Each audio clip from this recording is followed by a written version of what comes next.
Okay, I am Chris Avina with another episode of the American Outdoor News Podcast. So if you have not subscribed yet, do it before we get started. I'm here with Ryan and Dustin Burt from MeatSafe. Uh, Great product. I saw it. I was introduced to the product at SHOT Show this year. Guys, thanks so much for coming on. Yeah, Pleasure. thanks for having us. Now, the product, geez, I mean, it's so hard to describe, but so essential to an outdoorsman or a carnivore. Uh, what was the inspiration behind coming up with Meat Safe? Yeah, it actually just kind of came to us while we were on our way to a hunting trip, actually, an elk trip up in Colorado. And we were listening to some guys on the radio show kind of similar to this, sitting around just talking about their different ways of storing meat, whether it's in a deep freezer, stand-up fridge, the different issues that they have with that. And ultimately they all had the same problems. And those same problems were the exact same problems that Dustin and I have dealt with, which is essentially when you put your meat in a freezer, whether it's a deep freezer or stand up, you end up losing meat over time. Some of that is because you don't know where you put it. Some of it is because you got things stacked on top of other things. That was kind of the genesis of the idea. And then from there, we just started digging into some more problems that every not only hunters have, but people have at home in general. Well, it's so well designed, it's multifaceted. Um, you really took your outdoor experience into the product, and it really reflects that in when you actually see it. I was pretty impressed when I saw it at the show. Can you go through some of Thank the you. features? Yeah, we Yeah, can. Dustin, you want to handle that? yeah. I'm just gonna kind of rumble them off the top of my head here because there's actually quite a few cool ones. But the biggest thing, for us being in the field is being able to take something and having a clean prep space, right? So we all know we like to come home, we pull all the meat out of our coolers. Our wife is getting on us, or our significant other about, having meat all over the kitchen counters, or something like that, right? So first things first, prep space, right? So we got the top, which is stainless steel. It's all surgical grade, so it's food grade stainless steel. You can cut and prep right on top of the thing. Or we've got these really cool butcher blocks, or synthetic butchers, blocks that can go right on top of the stainless, and then you can cover that right up. So that way you've got a synthetic top as well, depending on what your butchering preference is. So that right there, right off the bat, is huge. Being able just to have a nice flat open prep space. The cool thing about it is when these freezers are plugged in, that top of that stainless actually starts cooling. So it's cooling your meat as you're actually processing on top of it, which is a pretty neat feature. Um, with that, we've also got the variable temperature inside the actual freezer. So you can set that thing all the way down. I think, Ryan, we're at -8. I believe right now we're Wow. actually trying to get these things down to a -11. Funny enough, being at SHOT Show, we had a sushi chef come by and he was like, "Hey, this would be really cool if we could, freeze some sushi, but it has to be at, -11 to become food grade." So that's a new feature that we're looking at, but it's really cool being able to change those temperatures based on your humidity and your climate just to get that temperature just right. Well, you definitely address a lot of the needs of hunters and anybody who's tried to process their game. Um, there are just so many things to overcome, and you just addressed that. Having a clean space where your family is not freaking out because you're getting blood all over the place, and we've Yep. been there. Yep. Yeah. And the other cool thing, actually, biggest feature of them all, this thing's American made. That's a big thing. Big thing. We're Yeah, we're all big fans of that. Yes, we to are. pick to piggy to piggyback on the prep surface is if you look at your existing deep freezer, that's a wasted space, right? It is. You have your top, and the only thing you can do with it is lift it and get in there. So it's we're not only redesigning something that exists, we're not only giving you a prep space, but we're also making things better. And you also have the drawers, so you can really store your meat according to how you're going to use it. You can That's right. store it alphabetically. You can store it by steaks and roasts and chopped meat. There's a lot of different ways to break it down, and I just love the accessibility. Yeah, no, we appreciate that. And obviously those are some of the design aspects that went into this was, hey, how do we get this meat to store in our units in a way that isn't going to get lost or pushed at the bottom of a deep freezer, forgot about next year, then we're grinding it up, turning it into dog food or, whatever it is, because that, piece of meat got meat spoiled or you got freezer burn or, whatever it is that goes along with it. So being able to have everything organized the way that you want it, and we realize that everyone houses everything different, right? So that's the cool part Mhm. about this is you can really store it however you see fit based on your household.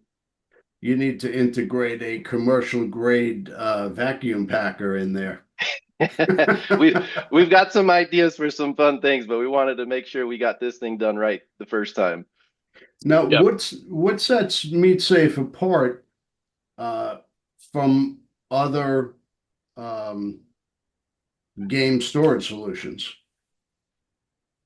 So we've kind of taken a holistic approach to it. I have a background in software design, product design, and so what I've done and what we're coming out with in tandem with the Meat Safe, and Chris, I'm not sure if you even are familiar with this part of it, but we have developed app, a digital app that goes along with Meat Safe that then allows you to track every piece of meat that you have. And you mentioned a vacuum sealer, right? The app, actually, coming back to that, the app is going to be Bluetooth enabled with a printer as well um, as a scale. So let's say you're sitting there and you're butchering your meat, you have it all packaged up. You then can put that piece of meat on a scale that will register the weight, the time, the type of animal, the cut, all the Wow. metadata that you need. It's going to put it into that app. The app is going to then you can then print a label right there, and you'll have your Bluetooth printer say, and the prep surface is wide, right? I mean, it's 48 inches by 30 inches. You have plenty of room, plenty of space, and we're Yeah, creating more and more accessories, and we can talk about these later. But you print that label, you put it on the bag, you pull out the drawer, put it in the drawer, and now not only do you know in your mind, hey, I have the top left drawer designated for my steaks, and that's where I have my steaks. But the app will tell you how many steaks you have, how many pounds of steak you have, of a given particular meat. And that's then it'll great. also suggest to you, and this is where it gets even smarter, it'll suggest to you how much you're using. Are you using enough to go over time? When do you need to use it? And suggest recipes to you as well. Well, that being the case, you really need to integrate my Hunter's Harvest wild game cookbook into your into the meat steak. Hey, we might need That to have an sounds offline great. conversation here. Sorry, I'm just a shameless self-promoter here. No, you're That's all good. good. It's all good. It goes right along with what we're talking about. Hey, it's something we all love to do, uh, getting outdoors and hunting, and whether it's a deer, elk, a muley, whatever it is, um, getting the game is only a small part of it. Yep. Getting it out of the field, butchering it, and finding recipes that people are actually going to like because, we all have our non-hunter friends. Oh, it's gamey. No, it's not. Hmm. My friends wait for me to get something because they uh, Yep. they're they just feast. It don't Yep. matter what it is, they'll try it. Well, Ryan First. knows we between my son and I this year we shot one bull and one cow elk, and there is not one trace of any of those animals left in my freezer. So so you can see right there. I mean, my between my kids and my family, if you store and prep it the right way with a good recipe, it won't last. Well, elk is the top of the food chain. It is. It's right below moose, but Yep. that's not long for this world. Once it's in the freezer, it's going to No, be sir. consumed pretty quickly. Now, how does uh, how when you store it? I know there's multiple drawers. Are there any other features that we should know about, or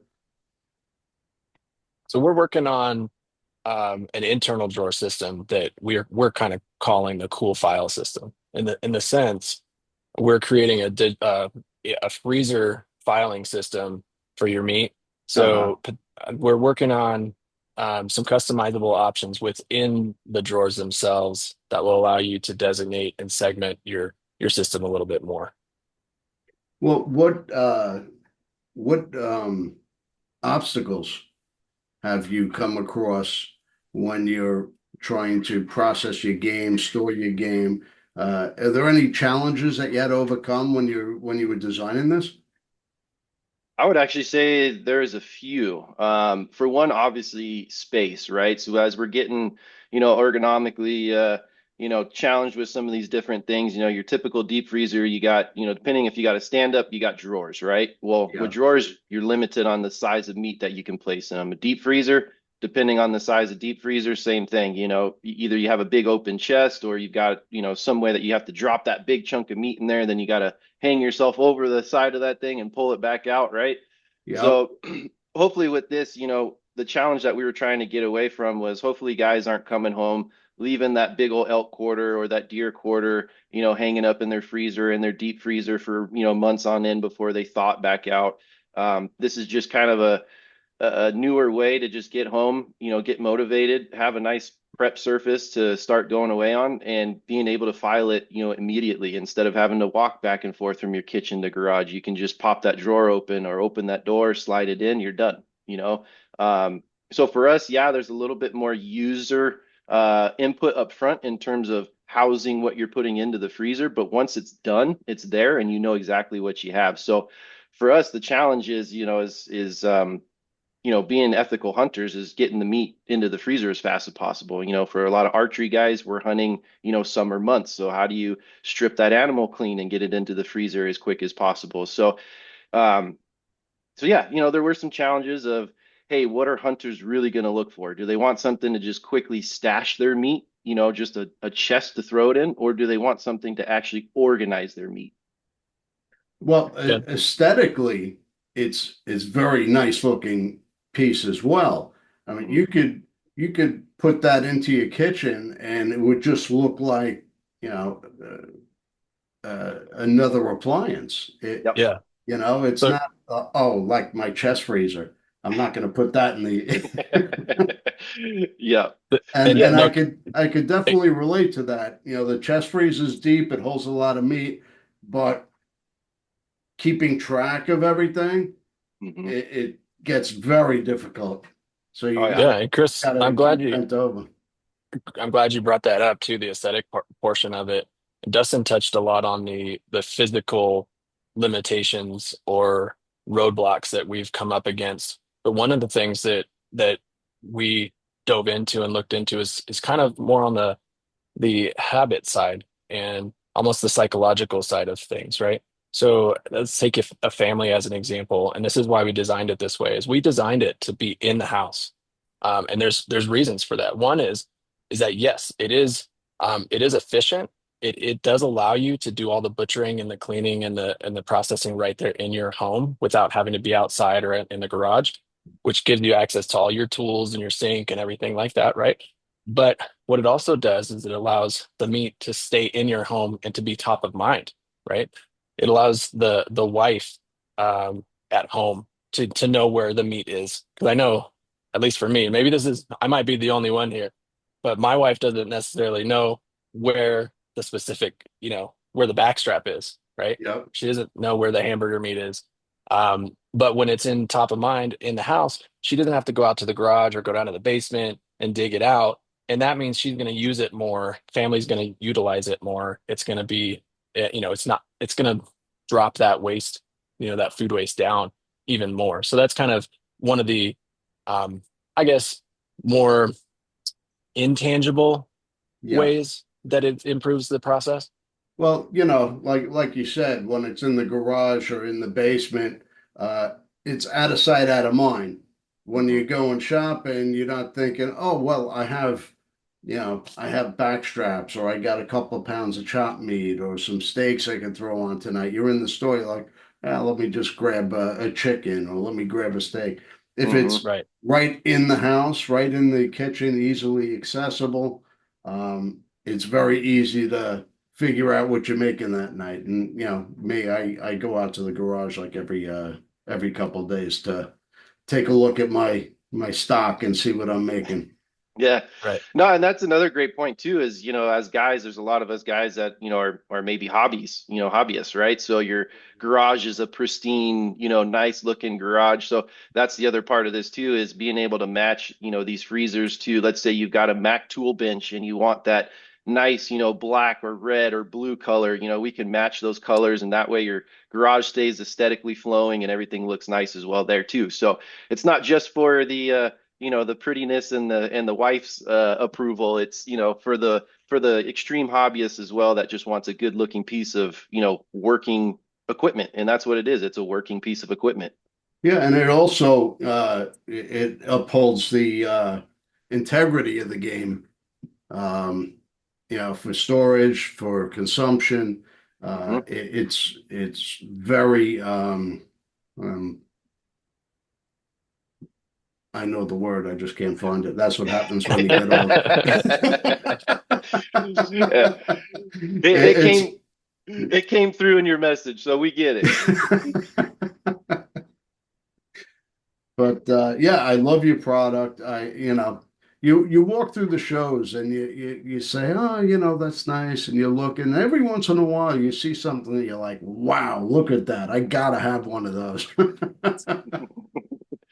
But that's what I saw when I walked by. I'm like, wait a minute, I gotta really look into this and find out a little bit more about it. And Dustin, you were very informative about the product and telling me, the features and the uses, and it's just very appealing. And as an outdoorsman, I'm a product junkie. So Yep. Yep. We're the same way, like Ryan said. There's a lot of reasons why we got into doing this thing, but one of the things was, as Ryan and I always knew we wanted to do something in the outdoor space at a certain point, and it was like, hey, what can we do to make a change? And the camo world is saturated, the equipment world is saturated, and yeah, there's still some cool products coming out, but nothing's been done in this space for a long time, and no one's really taken meat storage seriously. And so mhm. when Ryan kind of, approached with the idea, it was like a no-brainer. It was just light bulbs started going off left and right. And it's like, well, dang, eventually we're going to have to just turn the light bulbs out and focus on getting this thing done, because there's just so many cool things that we, over time want to add into it as hunters ourselves.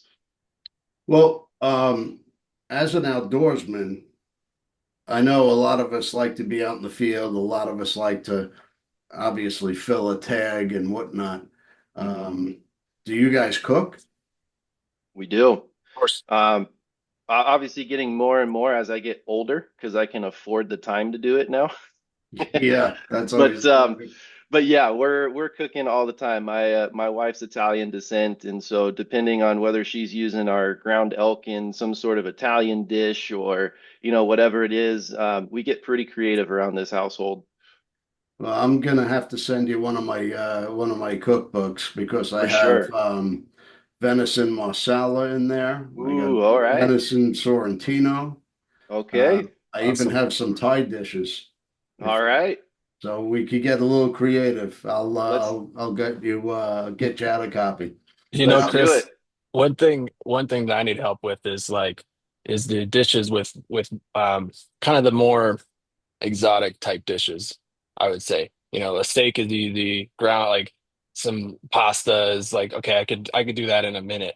But something like an osombuco or something with where you're having to sear something uh-huh. or slow cook it over time. That's the kind of stuff that I'm getting growing into and can use some advice on. Well, I cook a lot on a fire pit. I love to cook outdoors. So my come the season, I'm always cooking on the fire pit. And Awesome. whether it's in a slow cooker in a Dutch oven, you just got to regulate the height and the heat and let it slow cook. Um, there's always something to do. I made some amazing rabbit on the fire pit, some elk. What else do I have in there? Geez, I got smoked duck.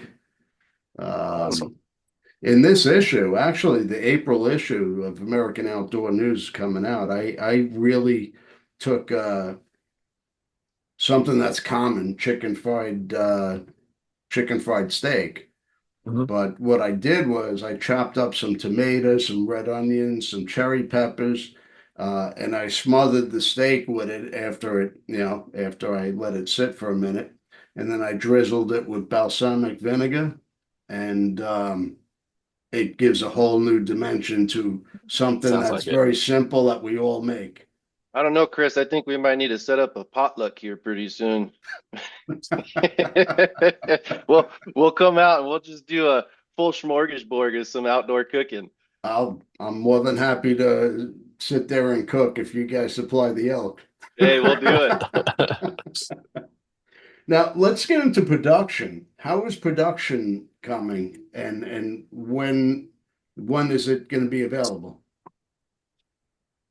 Yeah, so we're finalizing all the details right now. We are looking at taking pre-orders here May 1st, and we've Okay. already actually taken some kind of in-person orders, and we're looking at delivering in the fall 2025.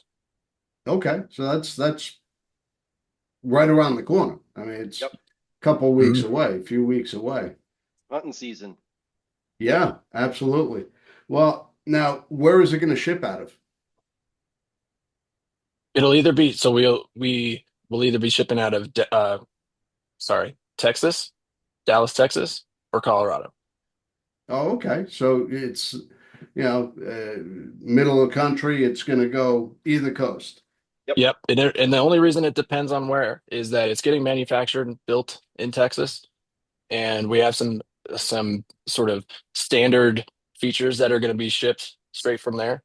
But if we Hmm. need to do some customization on it and do some work on it, we'll be shipping that out of Colorado. All right. Well, I know when you design something and the first run comes out, there's always something afterwards. Hey, we could add X. Mm-hmm. What's in the works? Well, we've got actually some really fun things. I don't even know, Ryan, can we share all of I mean, it? I think we could speak in some generalities for sure. Some Um, generality is actually okay. So some really cool things and definitely something to start looking at. I would say probably for the 26 line, and this is going to be going off a version two. Is is kind of a mobile aging unit. We'll just keep it at that. Uh-huh. That works along with the freezer system. Wow. And that, especially with game, Yep. is important. Yep. So being able to have again your one-stop shop, it's presenting a few challenges, but we're working through it, and it's been a really cool idea, and it's something that Ryan and I started playing around with in terms of actually aging meat. Now that we're able to get out and harvest as much as we are nowadays. When we were younger, you go out with, mom and pop, you get your, one deer or, some ducks, and that's kind of your hunting season, right? And, unless you're a full-blown hunting family. So now we're getting into those exotic kind of flavors like Ryan was talking about, where we can start aging some meat and having fun with it, and that's what it should be. Meat shouldn't be a stressful process. You should have fun with what you're doing. Just like food tastes better when you're pouring love into it. Oh, yeah. And everything tastes better with wine. Exactly. All right. Well, I definitely appreciate you guys taking the time to speak to us today and introduce us to the MeatSafe product. And as I said, it's really phenomenal. It's impressive. And to the outdoorsman who loves to cook and store their meat properly and have it easily accessible, it's definitely something that I'm excited about. So, that takes a lot. Hey, We're both excited here. Like I said, it's been a long time passion for us. The outdoor field is just something that everybody needs. Whether you like hunting or not, just getting out in the outdoors, everybody loves it, getting the fresh air. And this is just a way for Ryan and I to create more opportunities, not only for us, but our families and our families and friends to just get out and enjoy what they do and love. Yep. And everybody should really keep in mind this isn't just designed for wild game. No, sir. Like I buy a cow every year and I Hmm. split it with friends. So, Right. I get a third of a cow. I can very easily store it the same way in the MeatSafe product than my chest freezer. That's Exactly. that's correct. And not to take up too much time here, but the app is actually designed to also work with alongside your current freezers.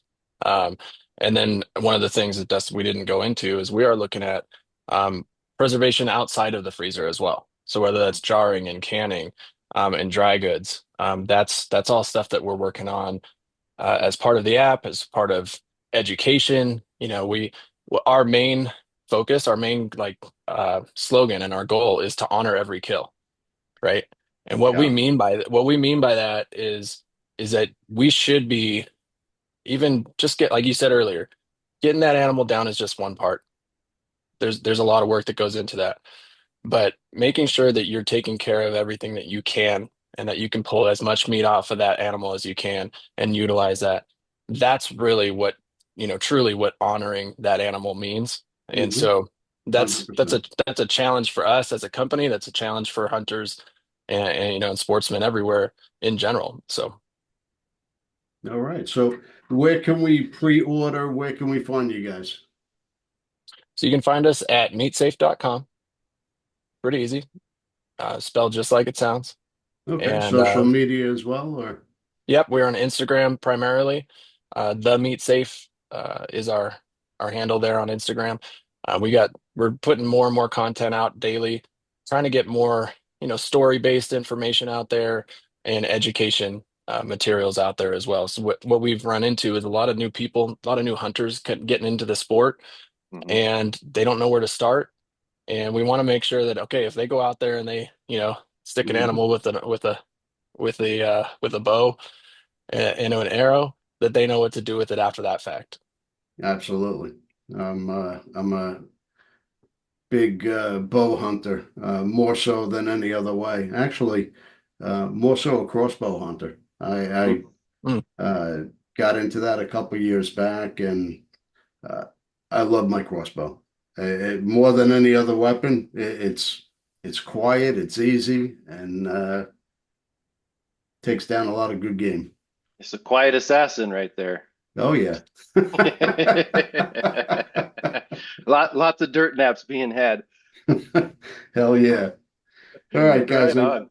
I appreciate you guys taking the time. Definitely check out meatsafe.com. Subscribe to the podcast. We have the magazine coming out this week, so definitely go to americanoutdoornews.com and subscribe for free. It'll end up in your mailbox as soon as it goes live. Yes, sir. Perfect. Appreciate it, Chris. Thank you so much, sir. Yep, it's a All pleasure. right, Thank you. guys.